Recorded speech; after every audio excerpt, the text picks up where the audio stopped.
want to getting already into Twitter because people are already starting asking questions that I think they might overwhelm us. But someone is asking, Changaa, as it was before, never used to kill anyone until you decided to brand it. You know, and this is when all these things came through. Is it a fact though? Until I decided to ban it? To brand it, you know, then we started putting it in little bottles and whatnot. And the question that I think that, you know, is coming from is that before and traditionally, people used to know how to make safe drinks. They needed to know how to make their Changaas, which was better, and no one died out of that process. No one went blind during those days. We never had. Possibly they tell us about that, or busa or anything like that. So why did we walk away from how we used to do it traditionally, and the government making sure that we have a safe drink for people who want to enjoy their drink and whatnot? And then we say, you know, we give an opportunity for industrial products to come in by branding it. First of all, you are right, James, because I have already said and acknowledged. In fact, if you look through the traditional genes around the world, Changaa is recognized, I think, as number 8 or number 9. All of them put together. And remember, even vodkas are traditional genes in Russians, for Russians and other places. So Changaa is in the catalogue of the world as a good gene. The traditional Changaa was like this. You do good maize and good millet, no aflatoxins. Then you go through the whole process, which is well known. And at the point when you're doing distilling, if you ask any Changaa brewer, which I have and observed, the first bottle coming through that drum, distillation process, yes, is discarded. Reason being that even at that African standard, we knew that methanol boils faster than ethanol. So the first distillate will be a lot of methanol. There will be a lot of methanol there. So they will not risk to take that first bottle.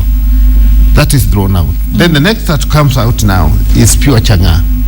And that Changaa is ethanol. Like I'm saying, that is a gene now. It's from Sirius. All that, if you want to make it very fancy, now go and through a natural process, get things like onis, and then it is very, very good. It's a very potent thing. That's a good drink. You will not die for drinking. You get drunk. That's honestly. Look at buza. It's a format of opaque beer. The buza itself will never cause death unless you never go blind. I'm not having you can't go blind over that thing because the process of making buza again does not involve those chemicals. But now when you start to bring in things like molasses now, the whole chemistry changes now. When you start doing like some part of the country, and I hope I don't affect people's appetite this morning, this breakfast, they're taking things from banana peelings to sewage to everything to produce anything that will produce alcohol. Then you are from small story of methane gas, then you can see methanol coming your way. Now, how can we sort these ones as Kenyans? First of all, by appreciating our culture. Let's take like the Kikuyu system, the Moratina. Moratina was a very good drink. First of all, you can't, somebody of my age now could not be allowed to do Moratina because I'm too young for Moratina. You won't be trusted. There are some people who qualify by age. And even when you qualify by age, there are people who do quality control. And when you prepare your Moratina, there were wazes who would come early in the morning to check it out, whether it's ready or it's good for drinking or not, and they would discard it or not approve it. So there were standards, there was cabs even those days. And young men under 35 were not allowed to have that stuff, Moratina. You realize, even if you came, they would give you with a small serving, a very small small karuhe like this. And they will sing praises on you, James, the man who coughs at KTN. Oh, yeah, you are a great man. Your father was even greater, and your godfather, yes, and he had cows, yes, but you drink this much, near the door. Soon you are shown out.